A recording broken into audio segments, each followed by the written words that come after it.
I wanna wake up in the morning where the orange blossoms grow, and the sun comes peeping in where I've been sleeping, and the songbirds say hello. I love the fresh air and the sunshine.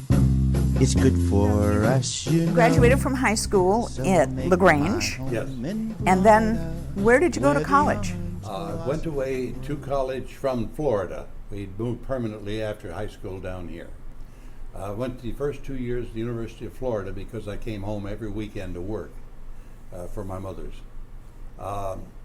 Then I took a special course in the last 2 years at Michigan State University, hotel and restaurant management, with the idea that when my mother retired, why I would take over the inn and hopefully expand it. Mm-hmm. I did graduate in 1950, and just in time to get drafted in the Korean War. So I spent the first 2 years after college basically taking basic training, and then was able to get into the food service operation at the Army. Where was that? Where was your base? That was up in Fort Jackson, South Carolina. At that time, I was very lucky because everybody was being shipped to Korea that didn't have any special education.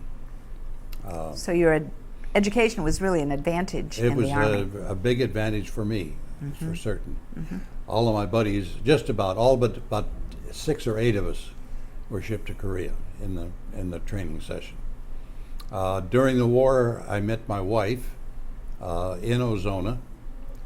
So you were in the service, but you came to Ozona? Well, the easy part, or the latter part of my Army service, I was more or less on an 8 to 5 job, and I was able to get a 3-day pass and came down and met my wife on one weekend. She was there for a month. I was able to return for a second weekend a couple weeks later, and on the 5th date I asked her to marry me. And then the rest of the year, from that time on, from the time I asked her to marry me, we were writing each other because she lived in northwest Iowa and was a music teacher there. Right after she finished that year, I went up and married her, and we had our first job together in a summer resort up in the Upper Peninsula of Michigan. So that was kind of a combined honeymoon and work experience for both of you? It was 90% work and 10% honeymoon. We had the dream that since I would be working at my mother's inn in the wintertime, why not work at a summer resort in the summertime? And we could get some travel experience, and we thought that would be a nice, easy life. And we found out that kids that worked in the summer camps, in the summer resorts, worked 7 days a week, 10, 12 hours a day, no wage and hours and restrictions. And so Blaney Park, the summer resort, was our last resort. Tell me what you did that summer, though. Did you were you a cook, or were you waiting tables, or I was management? the steward. I ordered all the food and cut all the meats for the chef, and they had a 350-person dining room that fed 3 meals a day, so it was a pretty good-sized operation. Indeed. And good experience for me. Absolutely. So that fall, you came back to Ozona, which was I came back from 53, Ozona. 1952 or 3? That was 53. We got married in 53. My mother underwent her first expansion in that fall because she was trying to expand the inn enough to support both us and herself.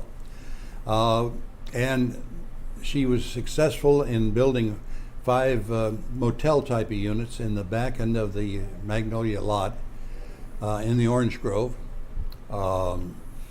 She filled those right away from people that had been staying the year before in people's spare bedrooms up and down the street in Ozona, where they would sleep, but they would eat the 3 meals a day and stay mostly in the inn during the day as a kind of a clubhouse. That was her first expansion. I soon discovered that the inn just was not large enough for supporting 2 families, and I found out also that my mother had absolutely no intentions of retiring at that time. When she retired, it was 18 years later. Wow. But so she relied on you, I'm sure, for a lot of help, and Yes. especially maintenance of the building. And all. I worked there a good half the time, many times in the evenings. To find a part-time job during the daytime, I started installing TV antennas for a small dealer there in Ozona. What's a TV antenna? A TV antenna is the outside pickup of the signal for the TV.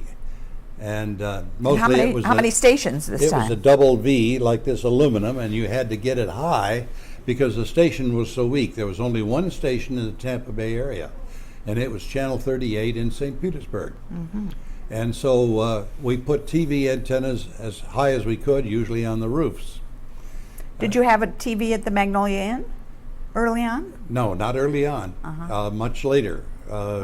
We finally had a TV, probably a year or 2 later, at the very first. The guests were not at all interested in TV, didn't miss it a bit. Plus, there wasn't that much interesting to guests, retired businessmen from the Northeast many times. One of the interesting things I found out installing TV sets was the fascination for a TV to a family with any sort of group of children. And in the Palm Harbor area, many families couldn't afford the TV. Mostly they couldn't pass the credit check. General Electric Credit Corporation did the financing of TVs. You buy it for $199. That's the whole cost of the TV. $10 down and $10 every time they could catch you. If they couldn't pass the credit check, they couldn't buy one. Just impossible. But when they did buy one, I could see the fascination. And so I quickly put together the savings that my wife and I had saved before we got married, and I started financing TV sets that couldn't pass the credit check for General Electric. General Electric charged 18% interest, and that was a very interesting amount of income to come in. And of course, at first it started small, but it's surprising how rapidly it grew, and finally we had quite a nice income off of financed TV sets. That's nice, Doug. And really a nice gesture in many ways, because there were a lot of people that were poor, but still they were willing to pay their bills, and you knew where they lived if they didn't pay them, I guess. Right. I don't believe I ever had to take one back. Wow. So that was good.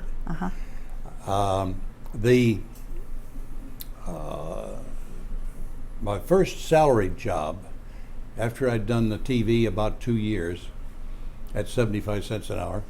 Not to interrupt, but what was the size of a screen of a TV in those days? Do you remember in the early 50s? 17 inch. 17 inch was a big one. Then they got enlarged to 19 inch. Mm-hmm. That was their really biggest big, ones. right. Okay, and so your first salary first salaried job was at Morton Plant Hospital as business office manager. They had just expanded by opening the Roebling wing, so they had now 135 beds, which was a big increase for the hospital. And I was there for 2.5 years. Fortunately, good timing. My wife was not pregnant at the time I first got the job, but before I left, she'd given birth to twins, which makes it very, very interesting. I could be working downstairs while she was delivering twins upstairs. Do you remember how much it cost to pay for her hospital stay and that of the twins being birthed there? That was the time that it's almost an unbelievable time, but I remember distinctly that a twin room in the Morton Plant Hospital was $13.50 a day. Oh, my. I remember the administrator, Ted Jacobson, complaining bitterly. He says, we don't charge the same amount as a motel over in Clearwater Beach, and we give 24-hour nursing service included. So of course, eventually it became very, very, very expensive. We only had to pay the doctor for one berth. We got two for the price of one, and that was $300. Wow. And, Do you remember who the doctor was? oh yes, Dr. Johnson and Dr. Vaughn. It was a partnership, and Dr. Vaughn had just returned from Army service, and so that was very handy to have the children there. That's nice. And you stayed at Morton Plant for 2 years. You were business manager, did you say? Yes, business office manager. Office manager. I was there for 2.5 years. And because the twins, I got the idea, well, I better start earning some more money. And the hospital only paid me $65 a week. Soon after that, I guess about the time the twins came along, I got raised to $85 a week, big increase. And my hospital job, I went to work at 7, I got off at 3. Those were the hospital hours. I began looking for a part-time job, and I answered a want ad from Charles Ruttenberg. He was the second brother. His first brother, had come down and started the home building business 2 years before, and Charles had to sell their appliance and furniture store up in Chicago, and he came down and instead of building houses, why, he started developing lots, because people always needed a lot to build their house on. So he went around buying lots and then building houses? He began buying raw acreage, and he had developed just 2 subdivisions when he advertised, and I went with him. I was lucky. There were 39 people answered the ad, and I was able to get the job. Good for you. One of the reasons I got the job is I had lived in the Pinellas County area so long that I pretty well knew the county. Much better than he did, because he was a relatively newcomer. But he'd developed just 2 subdivisions at that time, a small 1-street subdivision in Bel Air Heights. And that was called Southwind Drive. And then he'd bought a 40-acre site out on Keene Road, almost down to East Bay Drive, called Keene Forest. And that was well along, but not finished yet. I'm just curious, did he build speculative housing then, or did he build to suit? No, he didn't build at all. His brother built houses, and he built to suit. I see. The brother I worked for, Charlie, eventually in developing lots, we found that we were selling lots mostly just speculative. Many times we would be able to market them, buy 2 lots, give you a special price if you buy 2 lots, and you'll have one, and your best friend from up north, when they retire, they can come down and be your next door neighbor. And that was quite successful, but as the lot sales slowed up, as we took on another subdivision called Oakhurst Groves. That's when I started working for him. And my main job was to go around to all of the real estate brokers and acquaint them with these new lots, which are nice and high lots. They're in an orange grove, but they were way, way out of town at that time.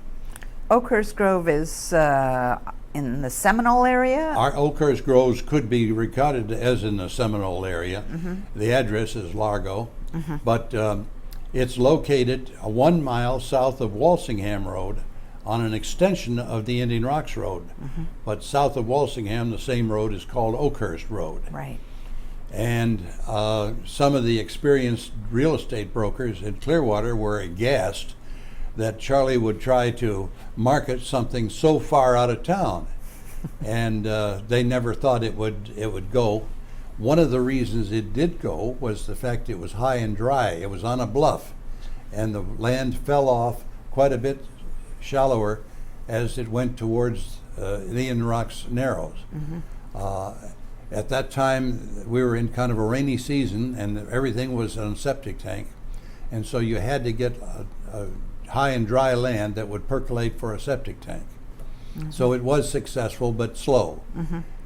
Later on, Charlie began building spec houses, slightly less in specifications than his brother Art's houses. You mentioned septic tanks. The couple of questions I want to ask you. First of all, what were the size of the lots typically? And secondly, talk a little bit about the infrastructure that we had at that time, which included roads and septic tanks and water service and those kinds of things. Right. If the area had water service, then it was, or could be extended to that area, then it was developable.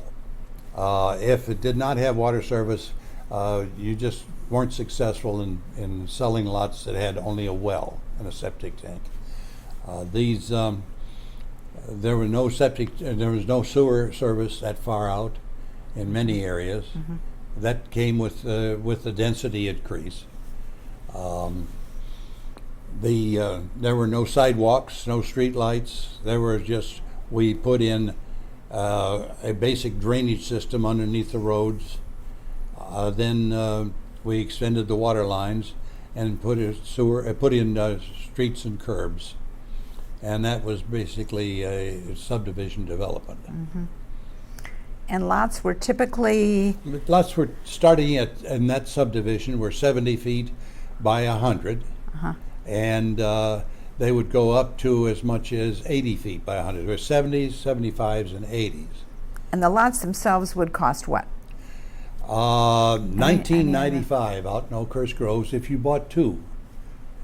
$19.95 a piece. Each. Otherwise, they were $2,100 a piece.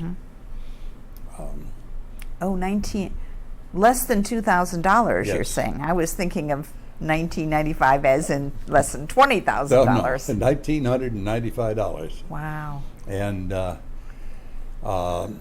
this was before the area of any inflation. Inflation came along later.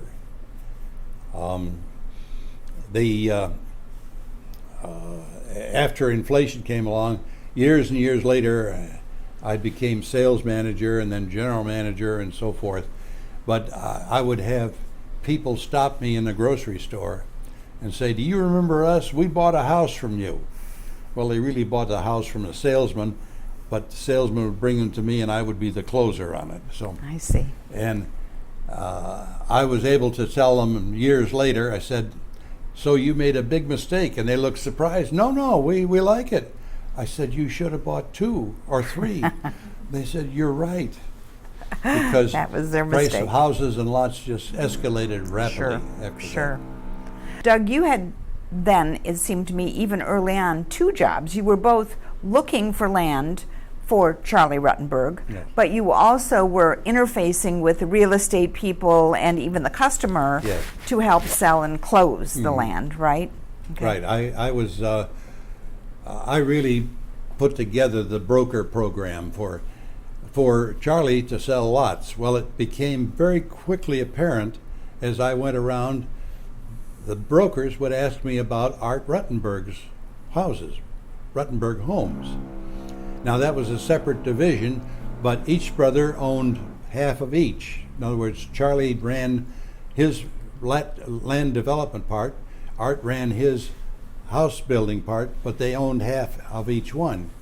And so it was natural for me to start acquiring all sorts of information that I could and brochures on the individual houses that were available through Art Ruttenberg. And his broker participation increased dramatically. So in a sense, you were selling for both of them. That's right. In a sense, I was working for both of them, so I Yes. began Yes. selling for both of Yes. them. At what point in time did Charlie actually start building his own homes? As we developed other subdivisions and we had lots for sale, many times we would get builders to come in and use those lots. We would sell to individual homeowners, and Art would maybe build some homes on those lots. But we needed some activity in some of these subdivisions. When sales started slowing up after the initial push. If the subdivision didn't have much activity, then it would just plain die. And you had to create activity by keeping houses being built. And so we started building houses through a cousin of Charlie's and Art's called Herb Schwartz. He had worked originally for Art, and then he went off on his own and started Chesterfield Homes. And he was very successful in building a smaller retirement type of home. Yeah. And so the first move was to get Herb to build some spec homes on our lots.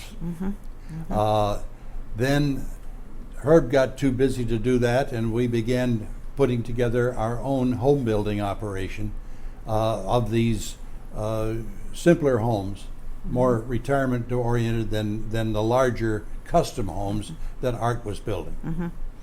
Charlie Ruttenberg really built homes all over the north part of the county. As I recall, he built a home for us on Island Estates. Yes, we had a tough time, we meaning Charles Ruttenberg, had a tough time getting permission from Art to build these houses on your lot. And he was an on your lot builder, and we were a subdivision builder. But we finally were able to obtain that permission, and we were able to increase the specifications of our houses to be attractive to on your lot builders. And it increased the business. And at the same time, Charlie began building apartments for the first time, and an occasional small shopping center. So we expanded considerably. Earlier, we talked about your hiking, your Boy Scout hike that you took, and that climbing up into the tower, and you looking over the land, and all you could see was trees. And I think you said at the time that those trees eventually became what? Well, that all became countryside. Countryside originally was 1,200 acres. It became 1,750 acres. It was the land around that fire tower. The fire tower was just a short block east of Countryside Mall on 580. And Countryside was land to the south and to the west of 19, south of 580, and land to north of 580, all the way up to Curlew. And then later, after I resigned and went into business for myself, much later, I was with Ruttenberg 21 years. They even expanded Countryside further on up to go all the way over to McMullen Booth Road. So the majority of the houses were Ruttenberg homes in the Countryside area? Yes, at first. And then we developed a big golf course, a large golf course. And then we were able to have more custom lot sizes, larger lots by far, 4 big homes. And Art built a lot of his homes in there, and other builders would buy lots and build on those golf course lots too. And what about the mall, the Countryside, now called Westfield Mall? The mall was put together by the commercial division of U.S. Home at that time. Countryside became part of our operation when the company went public. The Ruttenbergs joined an existing small builder out of New Jersey who had already put his company public. And so they renamed the company to U.S. Home. And what year was that? That was in 1969. And up until that time, we had found that we could build about 50 to 60 homes a year in a subdivision. And we couldn't get up to 100 homes a year. So we had 2 or 3 subdivisions. We could build 50 homes here and 50 homes there every year. That's how we increased our volume. The idea of Countryside was to have 6 or 7 or 8 different housing projects in the same piece of land under the same banner of Countryside. We had retirement homes like Chesterfield Homes. We had the intermediate homes like Ruttenberg Inc. and later became Imperial Homes. and we had Arthur Ruttenberg's custom homes. We also had some multifamily in small units, and we had some multifamily in larger units. And then we had commercial. So we had, in one subdivision, we had the 50 or 60 sales in 6 or 7 locations, and that's how we Right. expanded. Yeah. Charlie wasn't really a home builder per se. He was a developer, I take That's it. I mean, correct. he had a general contractor of some Yes. kind and crews and all of that kind of thing that maybe they hired on an as-needed basis. They subbed most of it out. Subbed it out. Yeah. Right. So that was a bit about Countryside. Now I'd like to ask you a couple of public policy questions. First of all, did Dunedin make a mistake by not annexing Countryside? There were probably lots of people who thought they should have. Very controversial at the time. Countryside was on the outskirts of Dunedin, and it was a kind of a far reach for Clearwater. Clearwater had the ability to service and Countryside with sewers and water. Dunedin did not have that ability. It would have had to have been subbed out to the county for water, and sewers would have had to be, from scratch, because at that time Dunedin's only sewer facility was downtown in Dunedin and rather limited, right next to the citrus plant. It was a big public discussion for a while. The Dunedin people, the Dunedin officials, felt it was best to just leave Dunedin, small town, and not get involved in what was to come. At that time, when we first were broaching annexation to one or the other, why we were proposing a big mall, and everybody laughed at us because you can't put a mall there. Clearwater Mall was already successful and ongoing. Just a couple of miles down the road. That yeah. was just a few miles down the road. But of course later, Countryside Mall drew the top lead tenants, and the only top lead tenant Clearwater Mall had was Burdines. They were able to get Burdines very at last.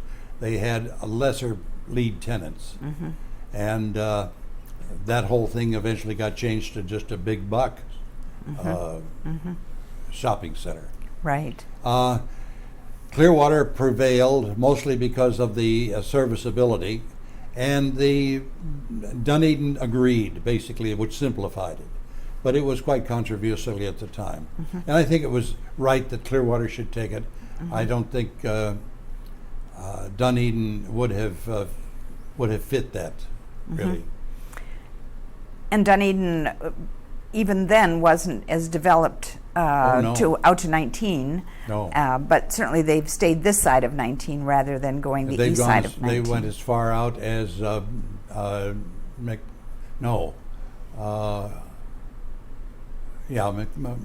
No, not McMullen Booth. I think just Belcher. Belcher Road. I Belcher. think so. Yep. There was another development that impacted more Palm Harbor area, and it's a huge influence in Palm Harbor, Highland Lakes. Yeah. And I know that you were one of the major players in that too, with Ruttenberg. So tell us a little bit about that. First of all, where did you buy it from? Buy the property from? How it got developed? Who were the players, so to speak? Well, first I have to tell you a story about Countryside. Oh, okay. Please do. Countryside land was purchased from a Carl Cook, and Mr. Cook was the largest landowner in Pinellas County. He had Countryside as the main piece of acreage, but he had smaller pieces of acreage, but he had thousands and thousands of platted lots, unimproved, that were platted and recorded in the original Florida boom, and then he had purchased them for taxes when people let them go during the recession and a depression and during the war. So he also had an extreme hatred of Jews, and of course the Ruttenbergs were Jewish. He refused to sell land to the Ruttenbergs on an earlier occasion. But a man came along by the name of Mr. Crassus. He was a Greek, and he took an option on all of Cook's land. He didn't own it or didn't buy it. He just took an option to sell it. And so therefore he could sell to anybody he pleased. Mr. Crassus sold the option on the countryside land to Ruttenberg's, which at that time it was U.S. Home Corporation.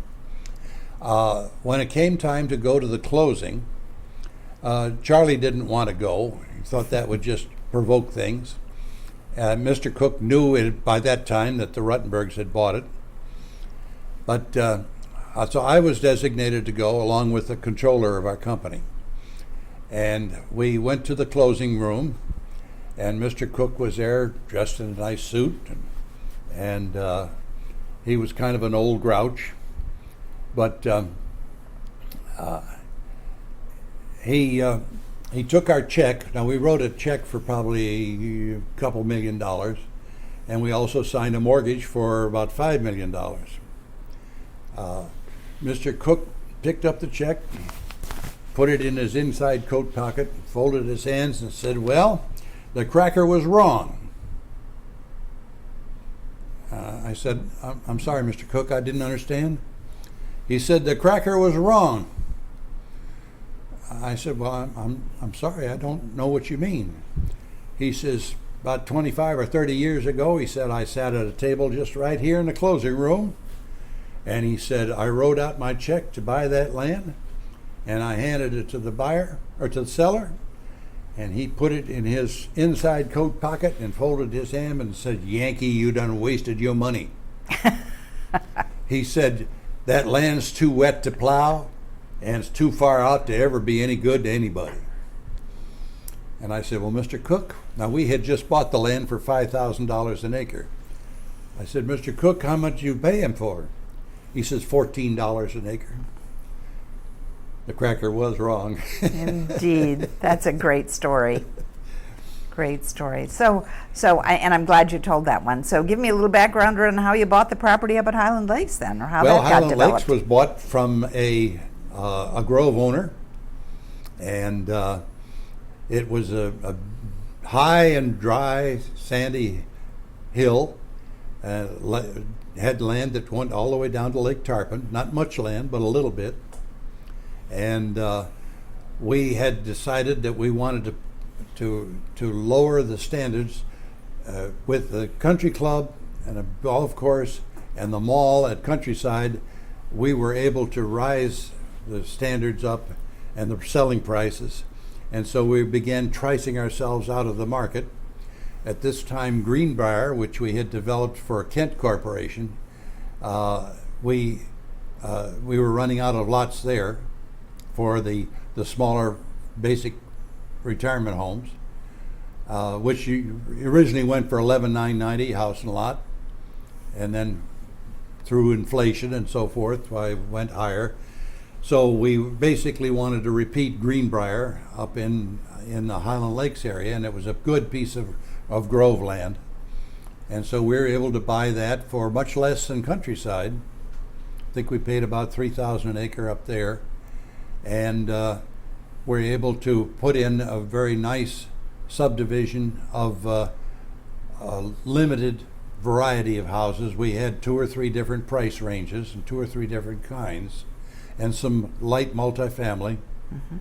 And to bring the price back down to what we were constantly trying to do.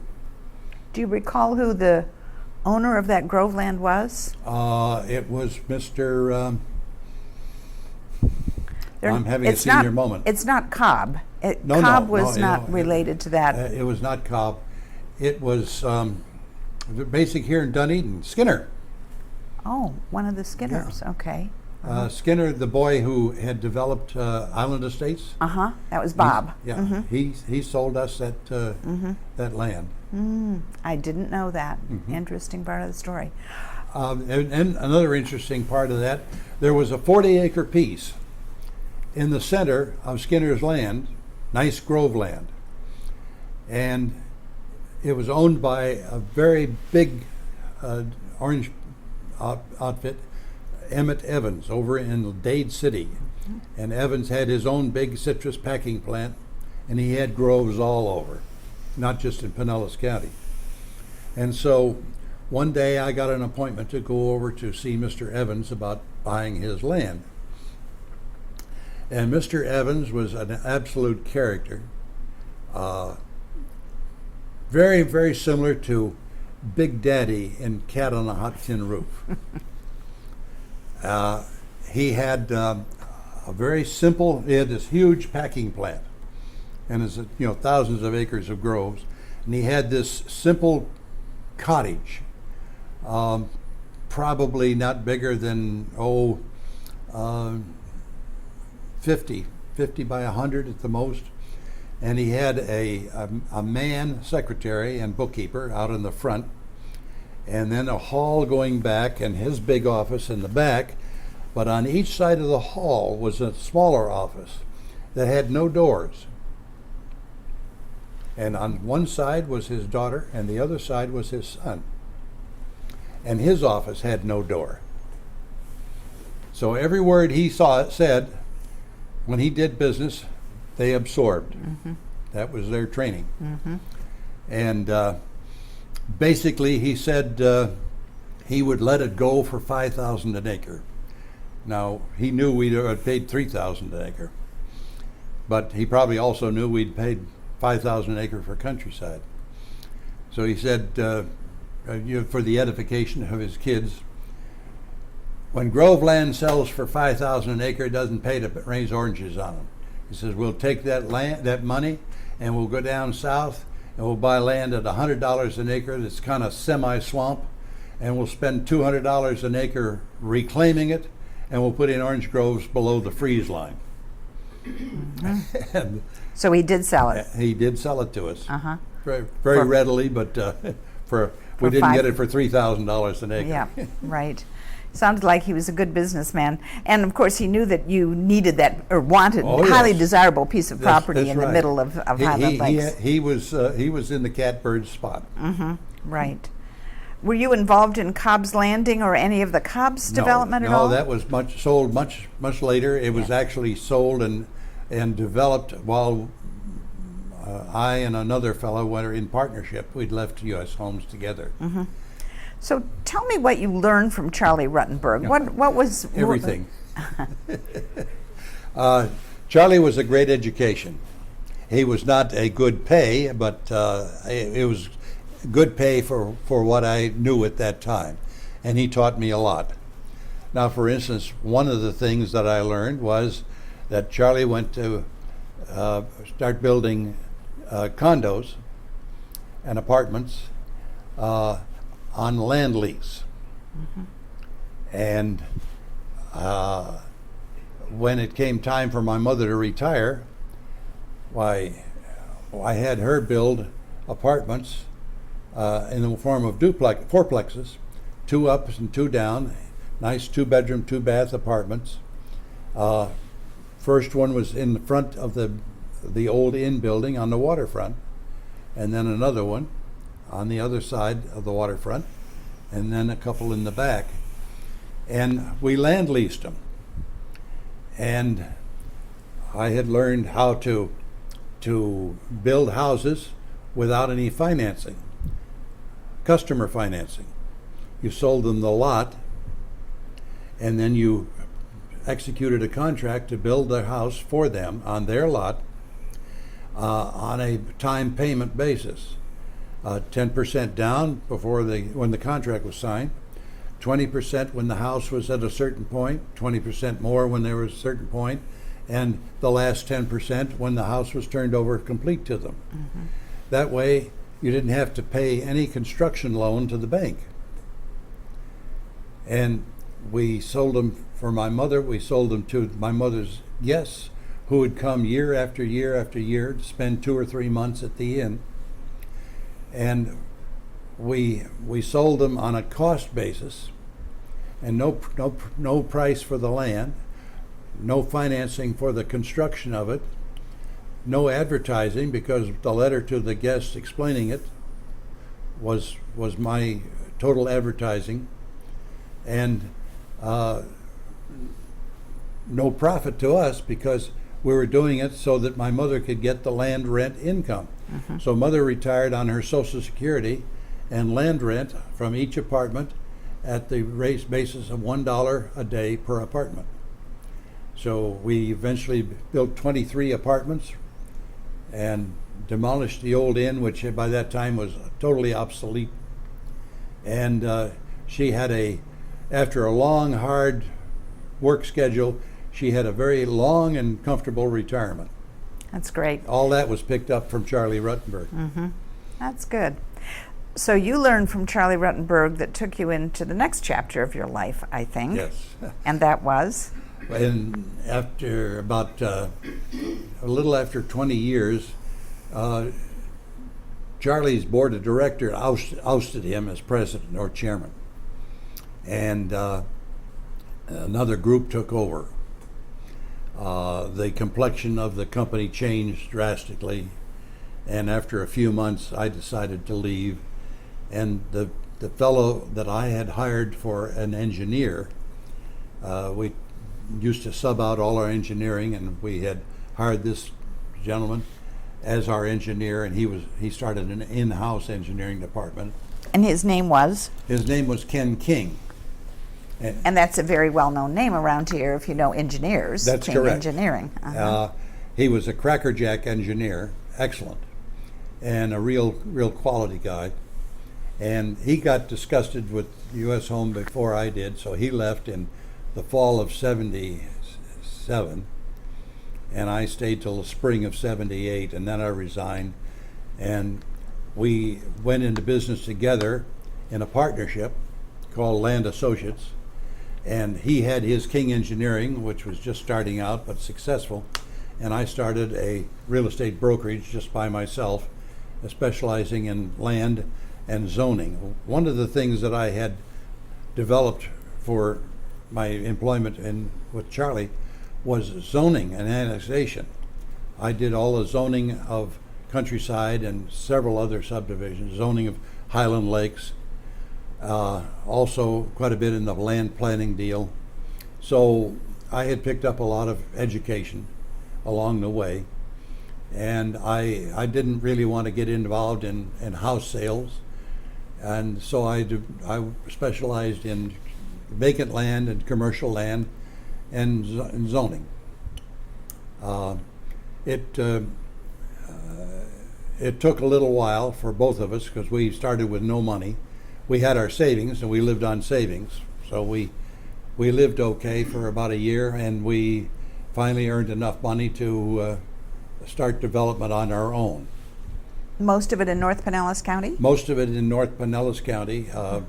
We did one subdivision over in Hillsborough County, right on Racetrack Road.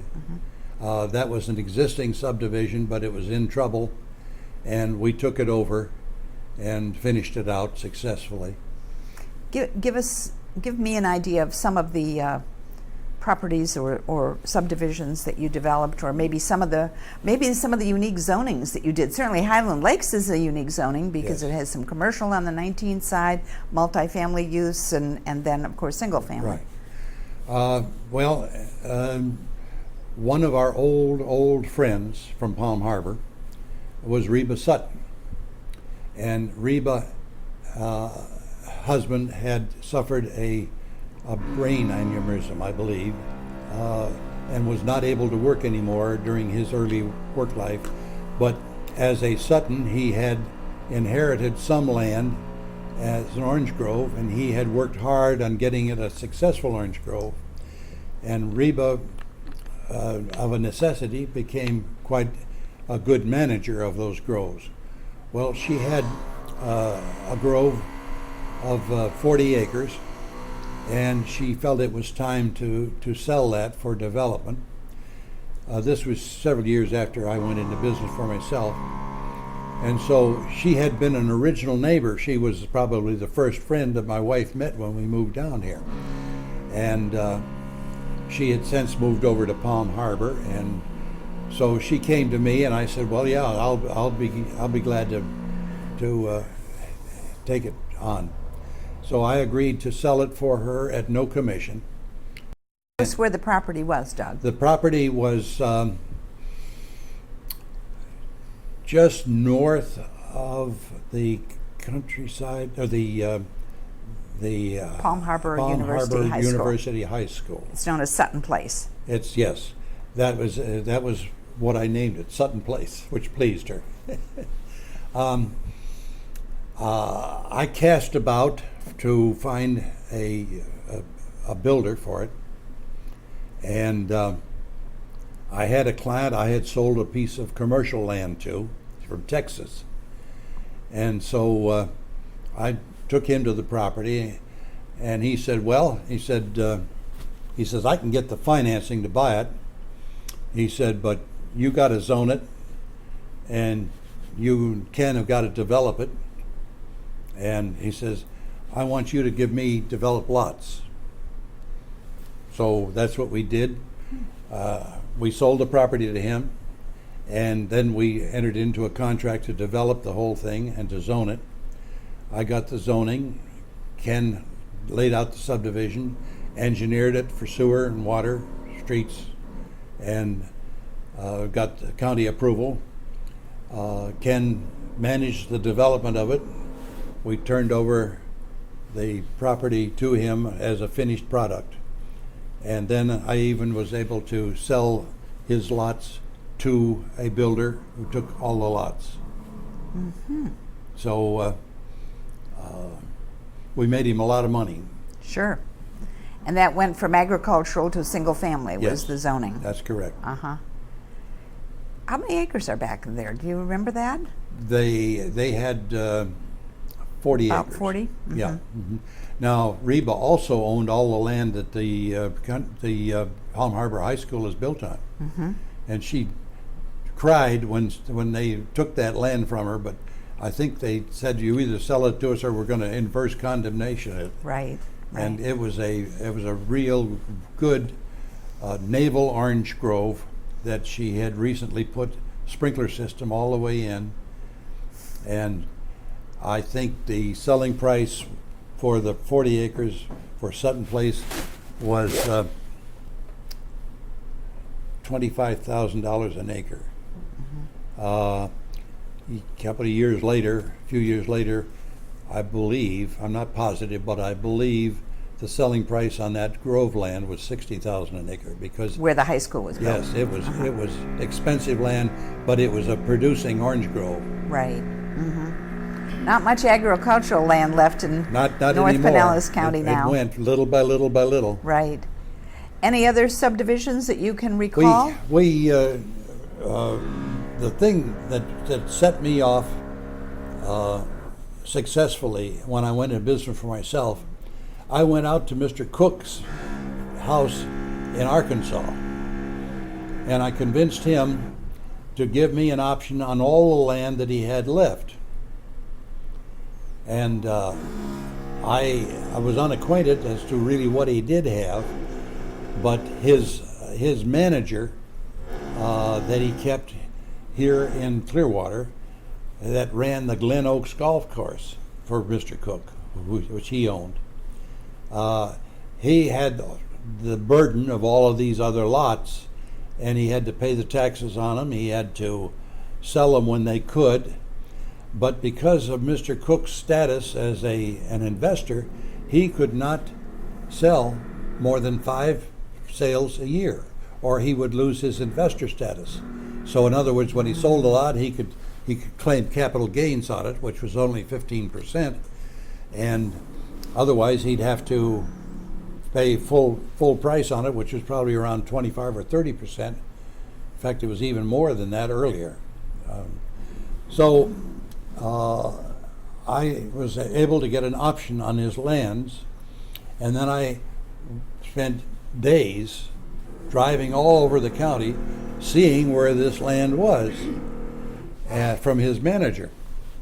Mr. Cook had over 2,000 platted lots, all virtually unimproved.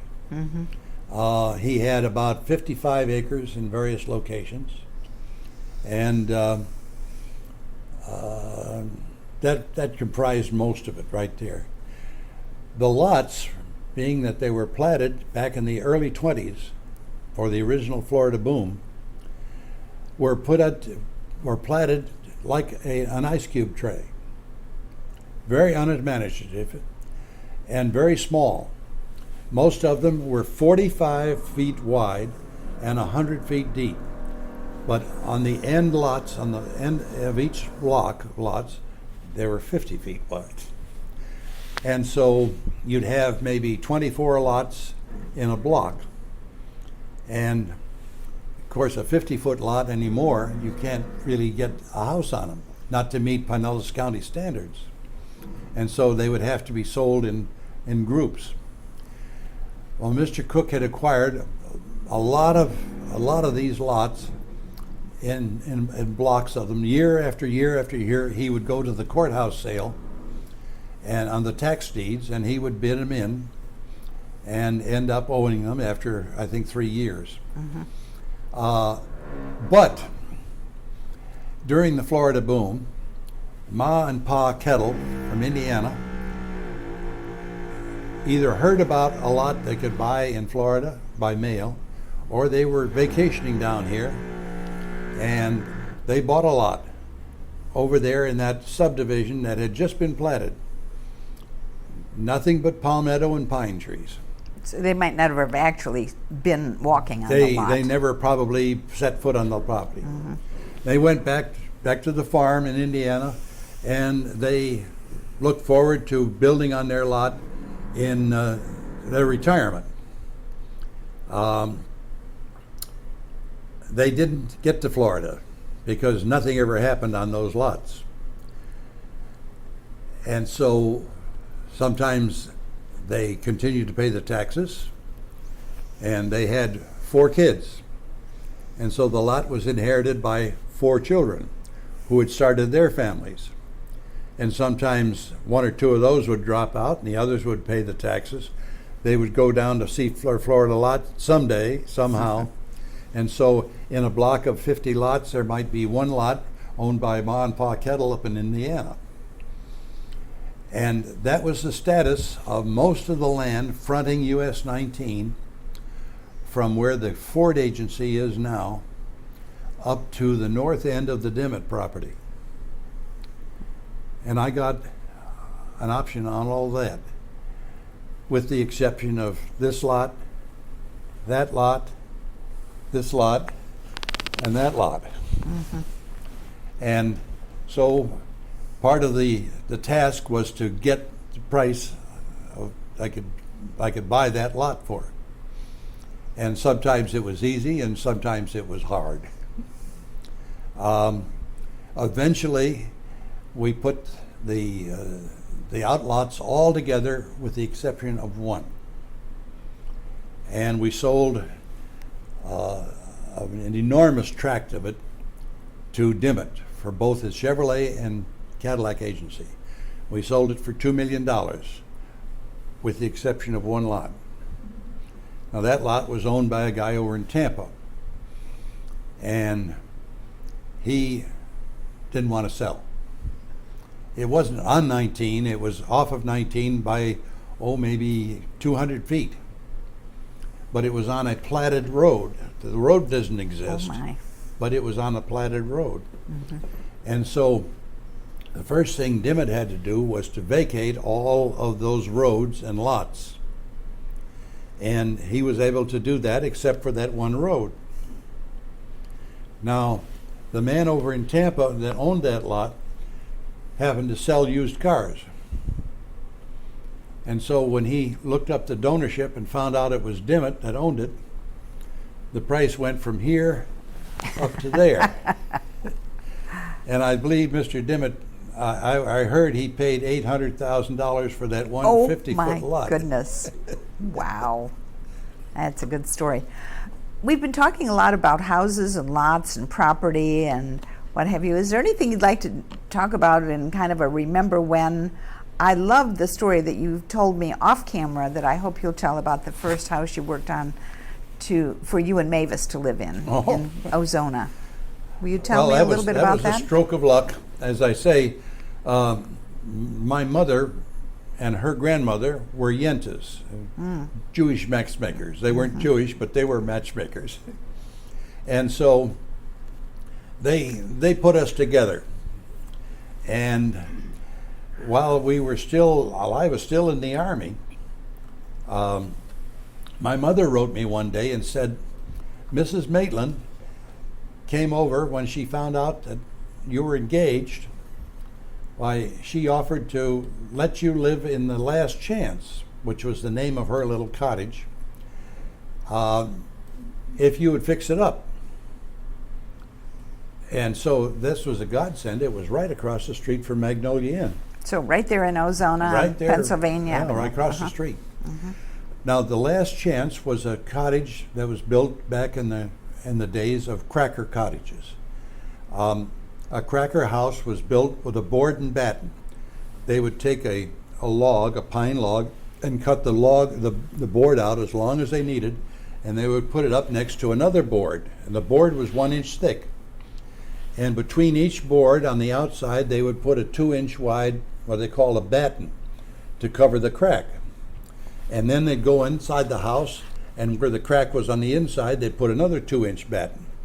And so the outside of the board was the outside of the house, and the inside of the board was the inside of the house. There was no interior wall. And not much insulation, I take it. No insulation. And Florida was hot, so they built the ceilings 12 feet high. And the couple who had purchased it came down here from Pennsylvania every winter. And he had invested in some little company that nobody heard of. He was from Oil City, Pennsylvania. And the company was named Texaco. And so when they struck oil, he had stock in the original Texaco Oil Company. And so he was quite well-to-do. But he could afford a much nicer home. But they had, where this little house was, they had purchased all the land all the way down the block to the waterfront and on the waterfront. But they never quite got around to building the house because the war came along. And then soon after the war came along, he developed a disease called tic douloureux, and he couldn't shave anymore. He had developed a great big beard, so he became a kind of a recluse. And during the war, he died, and she continued to live in this little house. But immediately after the war, she was able to build a nice big new house just further down to the water, and she just left the Last Chance. But it was a romantic place that they'd lived in for years together. And so nobody was living in it, and we couldn't find any place to live, and there wasn't a room at the inn. And so she came across the street and said, if Doug will fix it up, he can live in it.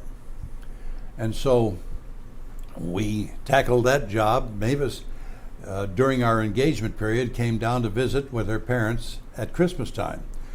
That enabled her dad to kind of meet me and see what kind of a guy his daughter was going to marry.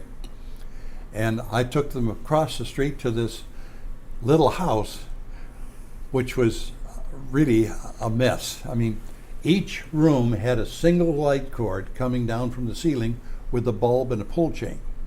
That was the electric in each room. So what had to be done was we put drywall against those inside battens to put an interior wall in and to get a little bit of insulation. We lowered the ceilings from 12 feet to 8 feet. We took out a couple of partitions to make 2 little rooms into one and so forth. And most of my year waiting to get married, between the time I left the Army and the time I went up in June to marry Mavis, was spent either working at the inn or working on the cottage and remodeling it. And we lived there for about 5 years, and then Mrs. Maitland died, and the relatives wanted their cottage back now that it was all fixed up. And so we had to build on a lot that we had bought on the waterfront. And you built a lovely home there and lived Yes. there most of your We lived there for most exactly of your 50 married years. life. and Wow. sold that to a custom home builder himself, and moved here. And wasn't the person that you sold it to related to a Ruttenberg?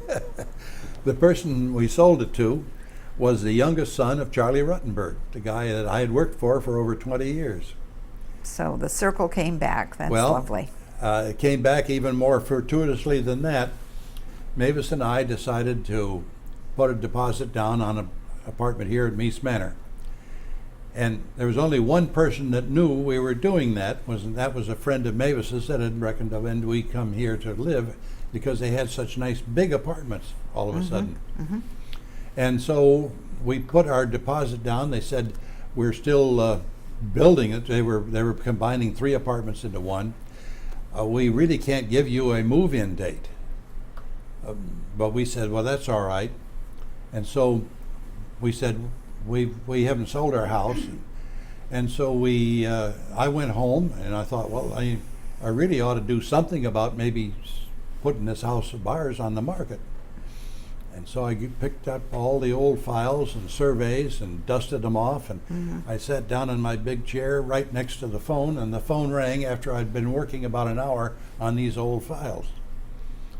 And I picked up the phone, and it was Mark Ruttenberg, the youngest son of Charlie, and he said, Doug, my wife wants to live in Ozona on the waterfront in a single-story house.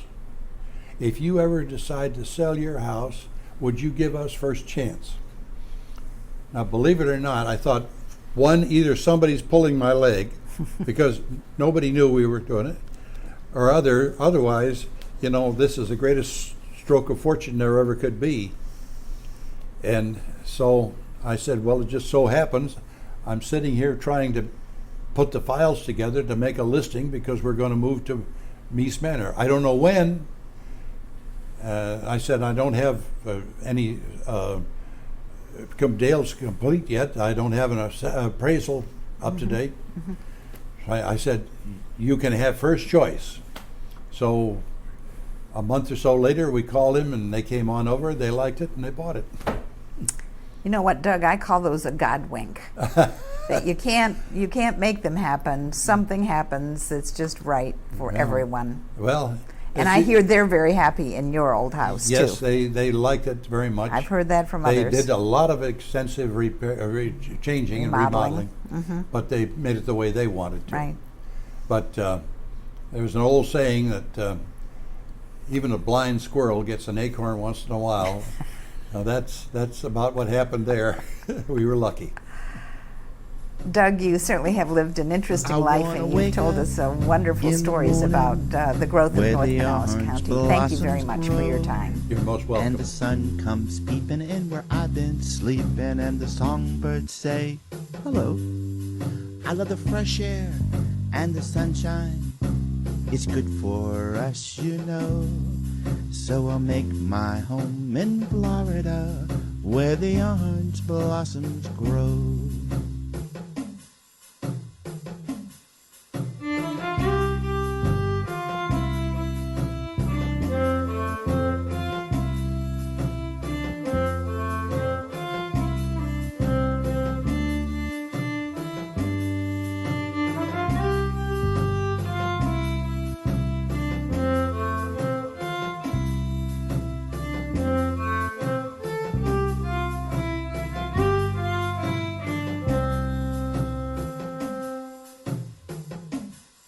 I wanna wake up in the morning where the orange blossoms grow, and the sun comes peeping in where I've been sleeping, and the songbirds say hello.